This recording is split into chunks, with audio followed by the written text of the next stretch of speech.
High বন্ধুরা, welcome to my channel competitive library. আগের ভিডিওগুলোতে আমি কম্পিটিটিভ পরীক্ষার অঙ্ক নিয়ে আলোচনা করেছি। পিএসসি, এসএসসি, ব্যাংক, রেল ইত্যাদি পরীক্ষাগুলোতে যে ধরনের অঙ্ক আসে সেইগুলো নিয়ে আলোচনা করেছি। কম্পিটিটিভ পরীক্ষায় অঙ্ক বাদ দিয়ে তোমরা কিছুতেই এগোতে পারবে না, অঙ্ক অবশ্যই আসবেই। সেই জাতীয় অঙ্কগুলোই আমি আলোচনা করেছি। আজকে আমি পিএসসির মিসলেনিয়াস 2020 যে কোশ্চেনে যে অঙ্কগুলো ছিল তারই কয়েকটা আজকে এই ভিডিওতে আমি আলোচনা করব। সবটা হয়তো এটাতে সম্ভব হবে না, পরে ভিডিও করতে হবে। তো আজকে এই প্রশ্নগুলো দেখলে তোমরা বুঝতে পারবে যে যেগুলো আমি করিয়েছি তা থেকে অনেক কমন এসছে বা সেই জাতীয় এসেছে। এটাও বুঝতে পারবে যে যদি তোমরা ওগুলো ঠিকভাবে ফলো করো তাহলে তোমাদের পুরোটাই তোমরা কমন পাবে, সহজেই করতে পারবে। তো তোমাদেরকে রিকোয়েস্ট হলো তোমরা চ্যানেলটা ফলো করো এবং সাবস্ক্রাইব করো এবং বেশি বেশি শেয়ার করতে থাকো, যাতে সাবস্ক্রাইবের সংখ্যা যদি বাড়তে থাকবে তত আমারও ইন্টারেস্ট হবে, আমিও ভিডিও পোস্ট করতে থাকবো। কথা না বলে এগোলাম। আচ্ছা, প্রথম অঙ্কটা আছে 100 মিটার লম্বা একটি ট্রেন 5 কিমি ঘন্টা বেগে ট্রেনের বিপরীত দিকে হেঁটে যাওয়া একজন মানুষকে অতিক্রম করতে 6 সেকেন্ড সময় নেয়। ট্রেনের গতি হলো। আচ্ছা, ট্রেনটার হচ্ছে 100 মিটার লম্বা, আর অপর দিক থেকে একটা মানুষ হেঁটে আসছে, তাকে অতিক্রম করতে হবে। আচ্ছা, কোনো মানুষ বা কোনো পয়েন্টকে অতিক্রম করার জন্য ট্রেনের দূরত্বটাই ট্রেনকে অতিক্রম করতে হয়, পুরো মানুষটাকে অতিক্রম করার জন্য। তো এখানে তাহলে 100 মিটার লম্বা ডিস্টেন্স হচ্ছে 100 মিটার বাই 6 সেকেন্ড। তো এটাকে আমাকে কিলোমিটার বা প্রতি ঘন্টা করে নিতে হবে, অর্থাৎ 3600 দিয়ে গুণ করে দিলাম আর 1000 দিয়ে ভাগ করে দিলাম। তাহলে ভেলোসিটি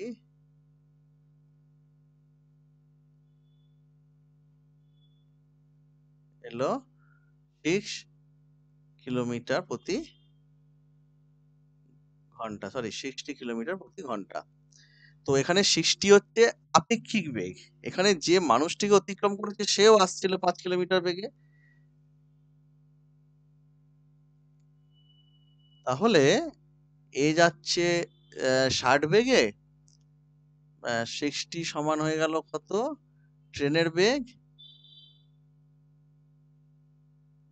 তাহলে ওইটার বেগ হয়ে যাবে 55 প্লাস 5 ইকুয়াল টু 60। এদিকে 5-এ আসছিল, রেজাল্টেন্ট ভেলোসিটি পাওয়া গেছে 60, তাহলে এটা হবে 55। উত্তরটা হয়ে গেল 55 কিলোমিটার প্রতি ঘন্টা। পরের অঙ্ক,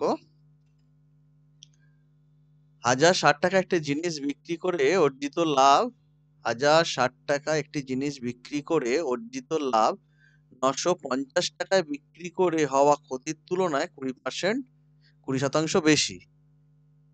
20% মুনাফা অর্জনের জন্য জিনিসটি কত দামে বিক্রি করা উচিত? তো এখানে আমাকে কেনা দামটা বের করতে হবে। তো 950 টাকায় 1060 টাকায় বিক্রি করলে লাভ হয়েছে এবং 950 টাকায় বিক্রি করলে ক্ষতি হয়েছে। তাহলে নিশ্চয়ই কেনা দামটা এর মাঝামাঝি কোনো একটা জায়গায় ছিল, যেটা 950 থেকে বেশি অথবা 1060 এর থেকে কম। তো যদি আমি আহ, কি বলছি যে যতটা ক্ষতি হয়েছে, অর্থাৎ এই যে অংশটা যদি এইখানটা কেনা দাম হয়ে থাকে, এইটা যদি 100 টাকা কম হয়, তাহলে এই জায়গাটা হচ্ছে 120 টাকা। এটা কিন্তু আমি সংক্ষেপে করাটা দেখাচ্ছি, আমি ডিটেলসটা দেখিয়ে দেবো যদি তোমরা এটা বুঝতে না পারো, তাহলে যদি মানে ডেসক্রিপটিভ ভাবে করতে হয়। এটা আমি একটু সংক্ষেপে দেখাচ্ছি, মানে 950-এর থেকে বেশি, 1060-এর থেকে কম। তো এদের মধ্যে যে গ্যাপটা আছে তার মধ্যে কি আছে? এই লসটা আছে, এই লসটা আছে। লসটা যদি 100 হয় তাহলে লাভটা হবে 120। এটা কিন্তু আমি এটা ধরলাম, জাস্ট অনুপাতটা বের করার জন্য। অর্থাৎ কেনা দামের থেকে এই জায়গাটা যদি 6 হয়, এই জায়গাটা 5, তো এই টোটাল গ্যাপটা কত? এই টোটাল গ্যাপটা হচ্ছে 1060 থেকে 950 যদি বাদ দিই, তাহলে হয়ে যাবে 110। তাহলে কেনা দামটা হচ্ছে 950 থেকে কত বেশি? 950 থেকে ইন্টু 5-এর 11। 5-এর 11 কি করে হলো? না 6:5 এই অনুপাতে এই টোটাল গ্যাপটা থাকবে 6:5 এই অনুপাতে। অর্থাৎ এদিকটা হবে 6-এর 11 অংশ আর এদিকটা হবে 5-এর 11 অংশ। তাহলে 5-এর 11 অংশ যে পোর্শনটা হচ্ছে, এটা হয়ে যাচ্ছে 5 একে 5, 11 একে 11 হলে 5 শূন্য 50, অর্থাৎ 50 টাকা। তাহলে কেনা দাম হয়ে গেল, কেনা দাম দাঁড়ালো 950 প্লাস 50 অর্থাৎ 1000 টাকা। তাহলে 20% যদি মুনাফা করতে চায়, তাহলে বিক্রি করতে হবে 1050 ইন্টু 120/100 সমান হয়ে যাবে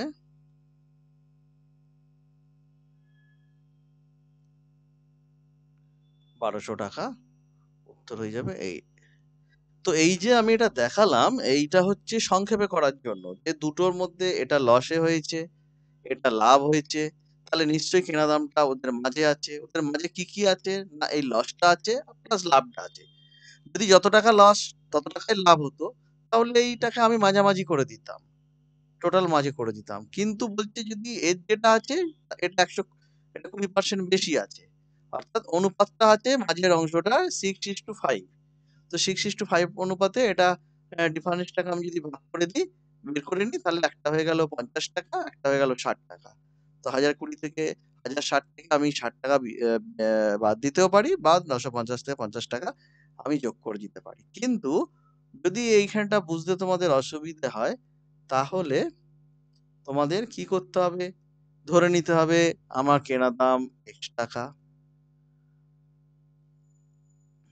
তাহলে ক্ষতি কত হয়েছে? ক্ষতি হয়েছে X মাইনাস 950। লাভ কত হয়েছে? না 1060 মাইনাস X। এটা হচ্ছে ক্ষতি, এইটা হচ্ছে লাভ। এবার কি বলেছে? যে লাভটা 1060 মাইনাস X, এইটা হচ্ছে ক্ষতির X মাইনাস 950, যেটা এর 20% বেশি, অর্থাৎ 120/100। এটা 00 কেটে দিলাম, ক্রস মাল্টিপ্লিকেশন করলে কত হয়ে গেল? 10600 minus 10x equal to 12x minus 00, 5 12 শূন্যতে 6, 12 9 108 আর 6 114। তাহলে এইটাকে ওই দিকে নিয়ে গেলাম, 22x। 22x সমান কত হলো? দুটো যোগ হয়ে গেল, 00 বসে গেল, 6 4 10 0 হাতে 1, হাতে 1 2 2। তাহলে x সমান কত হয়ে গেল? ভাগ করে দিলাম, একে 2200 দিয়ে কেটে গেল, একের গায়ে 1000 টাকা। তাহলে এটা হয়ে গেল কেনা দাম। লাভ হয়ে গেল 1000 ইন্টু এই 20% লাভে বিক্রি দাম হয়ে গেল 1020 ইন্টু 120/100, ওরা তো সেমই রয়েছে, 1200 টাকা হয়ে যাবে। তো এই যে প্রসিডিওরটা, এটা হলো ডেস্ক্রিপ্টিভ হবে। কিন্তু এই যেটা বললাম, এটা হচ্ছে সংক্ষেপে করার জন্য। আমি এখানে এত কিছু লিখলাম বোঝানোর জন্য, কিন্তু তোমরা যত প্র্যাকটিস করবে, তোমরা যদি প্র্যাকটিস করতে থাকো, তাহলে এগুলো আস্তে আস্তে মুখে মুখে হয়ে যাবে। কিন্তু এর জন্য তোমাদের একটু প্র্যাকটিস করতে থাকতে হবে, আমাকে ফলো করতে থাকতে হবে, আমি দেখাতে থাকবো। পরের অঙ্কটা, একটি যন্ত্রের মূল্য বার্ষিক 10% হারে অপচয় হয়। যদি এর বর্তমান মূল্য আহ, আহ, 1,62,000 হয়, তাহলে 2 বছর আগের মূল্য কত ছিল? আচ্ছা, এটা কি হলো? 1,62,000 বর্তমান। তো 10% অপচয়ের পরে এইটা হয়েছে, তাহলে 1 বছর আগে কত ছিল? না, 100/90 ছিল। কারণ 90 টাকা অপচয়ের পরে 90 টাকা হলে 100 টাকা, 1 হলে 100/90, এত হলে 100/90 এত। এটা যদি আমি একটু দেখিয়ে দিই, তোমরা যদি বুঝতে না পারো, অপচয়ের পরে 90 হলে আসল ছিল 100, 1 হলে 100/90, আর ওই যেটা আছে এটা হলে 100 ইন্টু 90। এটা এইগুলো আস্তে আস্তে অভ্যাস করতে থাকলে এইভাবে করার দরকারই হবে না, অটোমেটিক তোমাদের এইভাবে তোমরা বসিয়ে দিতে পারবে। এটা হয়ে গেল 1 বছর আগে। তার আগের বছর কত হয়েছে? আবার 10% অপচয় হয়েছে, হওয়ার পরে এটা এসেছে, তাহলে এইটা বাই আবার 90। তাহলে এইটা ছিল প্রথম বছর অপচয়ের পরে হয়েছিল এইটা, তারপরে বছর অপচয়ের পরে হয়েছে এইটা। তো এটা যদি আমি কাটাকাটি করতেই হবে, 9 দিয়ে 9 তো 9 দিয়ে কাটছি, 9 দুগুণে 18,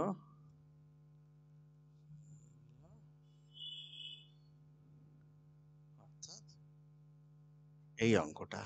আচ্ছা, আগে আমার যে দুটো ভিডিও আছে সেখানে একটা জায়গায় আমি একটা সূত্র দেখিয়েছিলাম যে যদি পরপর 2 বছরে দুটো মানে লাভ হয়, 10% লাভ, 10% লাভ, তাহলে ওভারঅল রেজাল্ট্যান্ট লাভ কত হয়? তো ওই সূত্রটা দিয়েও এটা করা যাবে, একটুখানি আমি দেখিয়ে দিই।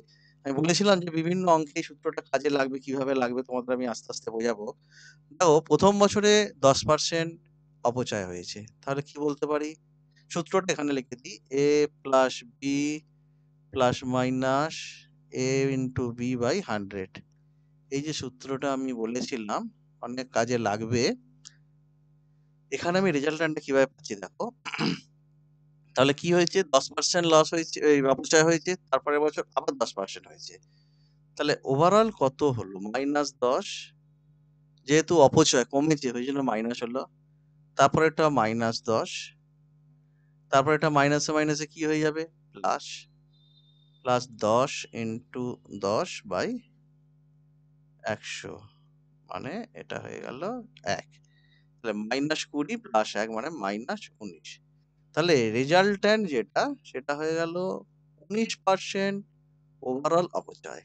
অর্থাৎ যদি 100 টাকা প্রথমে থাকে তাহলে হয়ে যাবে 81 টাকা। তাহলে আমি ওই সূত্রটা দিয়ে এই জিনিসটা আমি মুখে মুখে বের করে নেবো, 19, 100 থেকে 19টা আমি মনে মনে বাদ দিয়ে দেবো 81, এবং আমি যেটা পরীক্ষার খাতায় করব 162,000 ইন্টু 100/91, এই সরি 81, এই অংশটাই শুধু আমি পরীক্ষার খাতায় করব, কাটাকাটি করতে হবে, 981, এটা হয়ে গেলে সে একই জিনিস দাঁড়াবে 8,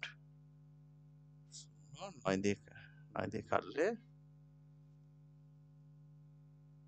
করলে উত্তরটা এসে গেল। তাহলে পরীক্ষাতে আমার এইটাতেই এসে যাবে। তো ডাইরেক্ট এইখানটায় আনার জন্য আরো প্র্যাকটিস করতে হবে, সূত্রটা কোথায় কোথায় কাজে লাগবে সেই সেই জায়গায় সঠিক সঠিক প্রয়োগ করতে হবে, এবং তোমাদেরকে আহ, আহ, আমি যেভাবে যেভাবে যেগুলো যেগুলো আসছে সেগুলো দেখাচ্ছি সেগুলো ফলো করতে হবে। তোমরা ফলো করতে থাকো, তোমাদের আমি সবগুলো আস্তে আস্তে দেখাতে থাকবো। আশা করি বুঝতে পেরেছো এই অঙ্কটা। যদি বুঝতে না পারো তোমরা অবশ্যই কমেন্টসে বলবে, আমি তাহলে আবার এগুলো ডেসক্রিপটিভ আকারে তোমাদেরকে বোঝাতে থাকবো। এই অঙ্কটা দেখো, এগুলো সব পরীক্ষার অঙ্ক। এটা তো তোমাকে আগেই বলেছি যে এটা পিএসসি 2020 মিসলেনিয়াস এর যে টোটাল 25টা অঙ্ক আছে তার মধ্যে কয়েকটা অঙ্ক আমি করাচ্ছি। সবগুলো হয়তো এটা হবে না, কভার হবে না, এটা এত অনেক লম্বা হয়ে যাবে। পরেরটাতে আমি আবার বাকিগুলো করে সবগুলো দেখাবো। এটা কিন্তু পিএসসিরই মিসলেনিয়াসের প্রিলির কোশ্চেন এবং আমি যে জাতীয় অঙ্ক বলেছি সেই জাতীয়ই অঙ্ক দেখো এগুলো আসছে। তোমরা ফলো করতে থাকলে এগুলো তোমাদের সুবিধা হবে। দেখো, স্থির জলে একটি নৌকার গতিবেগ 10 কিলোমিটার প্রতি ঘন্টা। যদি এটি ভাটিতে 26 কিলোমিটার, উজানে 14 কিলোমিটার ভ্রমণ করতে পারে, তাহলে স্রোতের বেগ কত? এটা দেখো, নৌকার বেগ বলেছে 10, স্রোতের বেগ বলেছে। তাহলে একটা 10 প্লাস হবে, একটা 10 মাইনাস হবে। এটা সংক্ষেপে কিভাবে করা যাবে তো আমি তোমাদের সেটা বলি। আমরা ভাটের দিকে এবং উজানের দিকে দুটো ভেলোসিটি, একটা এক্স একটা ওয়াই ধরে নিচ্ছি। অর্থাৎ 26/x মানে স্রোতের প্রতিকূলে সমান 14/y। কেন না, ডিস্টেন্স বাই ভেলোসিটি সমান টাইম। টাইম বলেছে কি একই সময় লেগেছে, টাইম যেহেতু সেম, তাহলে এই দিকের স্রোতের অনুকূলে যে স্পিডটা, সময়টা বা এটা যে বেগে দিয়ে ভাগ করে যে সময়টা পাচ্ছি, এই সময়টা সমান। তাহলে এখানে আমি কি বলতে পারি, x/y সমান কত হলো না 26y 14x। 26 x/y সমান হয়ে গেল 26/14 সমান হয়ে গেল 13/7। তাহলে স্রোতের প্রতিকূলে যদি 13 হয়, অনুকূলে হবে 7। 13 আমি শিওর নই, এখন অঙ্কটাতে আমি শিওর নই 13, কিন্তু যদি 13 হয় প্রতিকূলে অনুকূলে, তাহলে প্রতিকূলে হবে 7, অনুকূলে হবে 13। এবার আমাদের এইটা একটা সূত্র মনে রাখতে হবে যে প্রতিকূলে বেগ এবং অনুকূলে বেগ দুটোকে যোগ করে 2 দিয়ে ভাগ করলে আমি নৌকার বেগ পাবো, আর বিয়োগ করে 2 দিয়ে ভাগ করলে আমি স্রোতের বেগ পাবো। অর্থাৎ যদি 13 + 7/2 নৌকার বেগ হয়, তাহলে স্রোতের কত হবে 13 - 7/2, মানে একটা যদি 13 হয় একটা 7 হয় ধরি, তাহলে এইটা কত হচ্ছে 10, এইটা কত হচ্ছে 3 3 6 3। তাহলে নৌকার বেগ যদি 10 হয়, স্রোতের বেগ 3। এখানে নৌকার বেগ বলেই দিয়েছে 10, সেই জন্য স্রোতের বেগ 3 আমাদের এখান থেকেই বেরিয়ে গেল। কিন্তু যদি এটা 10 না হয় 20 বলে দিত, তাহলে কিন্তু আমাকে আবার বের করতে হতো যে 10 হলে এটা 3, 1 হলে 3 এর 10, 20 হলে 3 × 20/10 মানে হয়ে যাবে 6।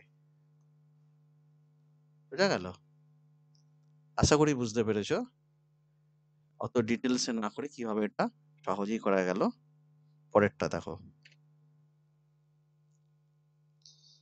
এ বি একসাথে একটি কাজ 30 দিনে করতে পারে। এ 16 দিন কাজ করার পর বি বাকি কাজ 44 দিনে একাই শেষ করে। বি কতদিনে সম্পূর্ণ কাজটি একা শেষ করবে? দেখো, এ বি একা 30 দিন, এ বি একসাথে 30 দিনে করতে পারে, এটাকে যদি আমরা একটু অন্যভাবে ব্যাখ্যা করি, এ 30 দিন এবং বি 30 দিন, মানে এ বি যদি আলাদা আলাদা করে, তাহলে এ এর লেগেছে 30 দিন, বি এর লেগেছে 30 দিন, মানে মোট লেগেছে 60 দিন। এ এর লেগেছে 30, বি এর লেগেছে 30, মোট লেগেছে 60। আবার এখানে বলছে এ যদি একা 16 দিনে করে, বি করছে 44 ডেজে, তাহলেও লেগেছে 60। যদি এটা ও 44 দিনে না লেগে যদি এটা 22 দিন লাগতো, তাহলে আমি বুঝতে পারতাম বি এর কাজ করার ক্ষমতা এর ডবল, তবে কম দিন লেগেছে। কিন্তু এখানেও দেখতে পাচ্ছি এ যখন 16 দিন করে চলে গেছে, বি সেটা 44 দিনেই করেছে।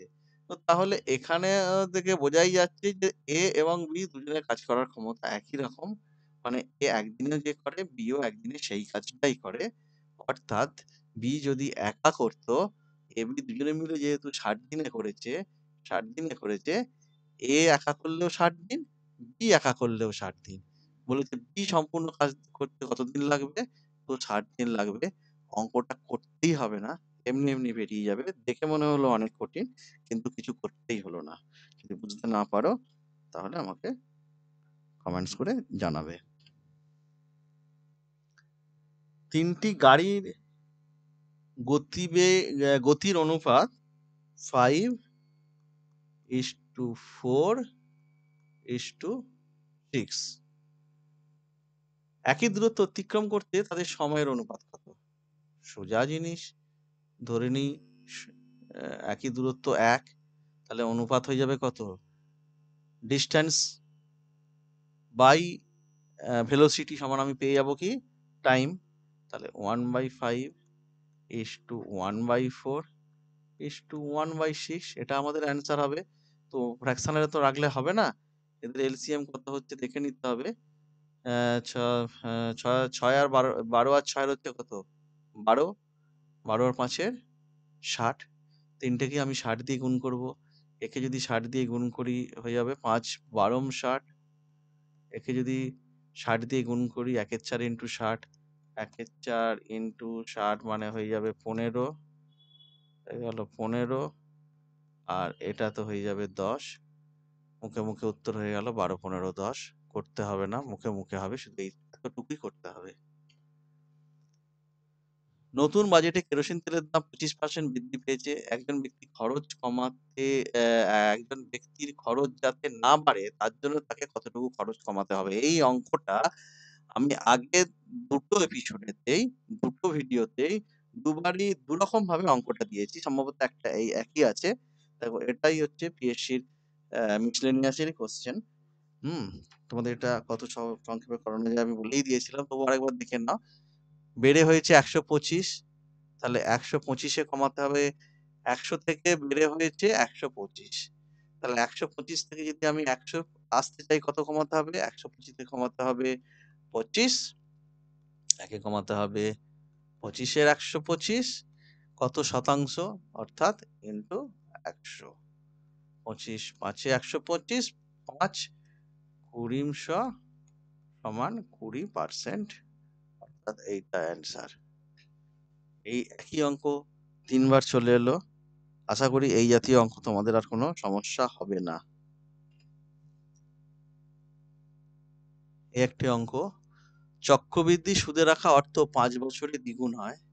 চক্রবৃদ্ধি সুদের একই হারে এটি 8 গুণ হয়ে যাবে বছরে। দেখো এখানে একটা জিনিস তোমাদের বলে দেবো, চক্রবৃদ্ধি সুদ এবং সরল সুদ। চক্রবৃদ্ধি সুদে মানে গুণিতক হারে বাড়তে থাকে। যেমন কি বলেছে না, 5 বছরে কি বলেছে? 5 বছরে যদি x টাকা প্রথমে x টাকা থাকে প্রিন্সিপাল, 5 বছরে হয়ে গেছে কত? 2x হয়েছে। তাহলে আর 5 বছর মানে 10 বছর। 10 বছর পরে কত হবে? এটা আবার 2 হয়ে যাবে। 2 ইন্টু 2x মানে 2 ইন্টু 2x মানে হয়ে যাবে 4x, অর্থাৎ 4 গুণ হয়ে যাবে। আবার 10 বছর, তাহলে কত হবে? 5 5 10 আছে 15 বছর। 15 বছরে কত হয়ে যাবে? এটা আবার দ্বিগুণ হয়ে যাবে। 2 ইন্টু 4x সমান 8x হয়ে যাবে। অর্থাৎ 8 গুণ হয়ে যাবে কত সময়? 15 বছরে। এই অঙ্কটা মুখে মুখে হবে। তো যদি কম্পাউন্ড ইন্টারেস্ট হয়ে থাকে সেক্ষেত্রে গুণ আকারে হবে, কিন্তু যদি সিম্পল ইন্টারেস্ট থাকে তাহলে কি হবে সেটা একটুখানি আমি বলে দিই, অন্য অঙ্কে তোমাদের সুবিধা হবে। বলছে 5 বছরে দ্বিগুণ হয়। দ্বিগুণ হয় মানে কি? 100 টাকাটা হয়ে যায় 200 টাকা। তাহলে ইন্টারেস্ট কত হয়? ইন্টারেস্টটা 200 মাইনাস 100 মানে 100 টাকা। আচ্ছা, বলছে কত দিনে 8 গুণ হবে? মানে 100 টাকাটা কত হবে? 100 টাকাটা হয়ে যাবে 800 টাকা। তাহলে ইন্টারেস্ট কত হবে? ইন্টারেস্ট হবে 700 টাকা। 100 টাকা 100 টাকা ইন্টারেস্ট হয় 5 বছরে, 100 টাকার 700 টাকা ইন্টারেস্ট হয় 5/100 ইন্টু 700, এইভাবে অঙ্কটাকে করতে হবে। বোঝা গেল? এখানে গুণের আকারে হবে না, এক্ষেত্রে প্রিন্সিপাল ইন্টারেস্ট আলাদা আলাদা বের করতে হবে। 8 গুণ মানে 1 গুণ হচ্ছে প্রিন্সিপাল, 7 গুণ হচ্ছে সুদ। দ্বিগুণ মানে 1 গুণ হচ্ছে প্রিন্সিপাল আর 1 গুণ হচ্ছে সুদ। বোঝা গেল? এটা মুখে হয়ে গেল। একটি পরীক্ষায় একজন ছাত্রকে একটি সংখ্যার 5-এর 16 খুঁজে বের করতে বলা হয়েছিল। ভুল করে সে সেই সংখ্যার 5-এর 6 খুঁজে পেয়েছিল। যদি তার উত্তর সঠিক উত্তরের চেয়ে 150 বেশি হয়ে থাকে, খুব সোজা অঙ্ক, ধরি আসলটা x, তাহলে হয়ে সে ভুল করে করেছে কত 5x/6 হওয়ার মানে অরিজিনাল হওয়ার কত উচিত ছিল না 5x/16, এদের ডিফারেন্সটা বলে দিয়েছে 150, এটা আমাকে বের করতে হবে। 6 তো 3 48, 4 12 7 6 7 8 5 40, 40-এর 3 5 15x সমান 150। এটা বিয়োগ করলে 50 20 15 20 25 25 সরি 25x সমান হয়ে গেল 150 ইন্টু 48, অর্থাৎ এই সংখ্যাটা হয়ে গেল 150 ইন্টু 48/25, 25 6 48 8 হাতে 4 4 24, 8 4 4 6 4 24, 25 28, 288 ছিল অরিজিনাল সংখ্যাটা। বোঝা গেল? আচ্ছা, চলে আসি পরের অঙ্ক। দেখো অঙ্কটা দেখো, এটা মুখেও করা যায়। কিভাবে যায় তোমাদের একটু বলে দিই, দেখো 1 ইকুয়াল টু কত 2/এইটা। আচ্ছা, এটা যদি 1 হতে হয় 2 কত হলে 1 হবে না 2/2 হলে 1 হবে, তাহলে টোটাল এই অংশটা এটা নিশ্চয়ই 2। তো এই অংশটা যদি 2 হতে হয় 1 কে কত দিয়ে ভাগ করলে 2 হবে না 1 কে যদি আমি হাফ দিয়ে ভাগ করি তবে 2 হবে, তাহলে এই অংশটা পুরো হাফ। এই অংশটা যদি পুরো হাফ হয় 1 কত হাফ 2, তাহলে এই অংশটা কত হয়ে গেল 2 হয়ে গেল। এই অংশটা যদি 2 হয় 1 ডিভাইডেড বাই কত 2 না 1 ডিভাইডেড বাই হাফ সমান 2, তাহলে এই অংশটা কত হয়ে গেল হাফ হয়ে গেল, অর্থাৎ x/1 - x equal to half, বা 2x সমান 1 - x, 3x সমান 1, x সমান 1/3। উত্তর হয়ে গেল 1/3। যদি এটা বুঝতে না পারো তাহলে নর্মাল ভাবে করতে হবে, 2/1 divided by 1 divided by 1 divided by x/1 - x equal to 1। তাহলে এই অংশটা কত হয়ে গেল 1 ভাজিতক এইটা, মানে এটা উল্টে গেল, তাহলে হয়ে গেল 2/1 ডিভাইডেড বাই 1/1 - x/x সমান x।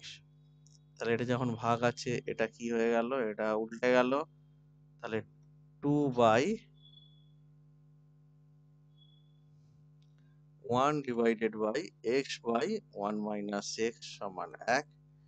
আবার এটা ভাগ আছে, তাহলে কি হবে, এটা উল্টে গেল না 1 এই সরি 2/1 - x/x সমান 1।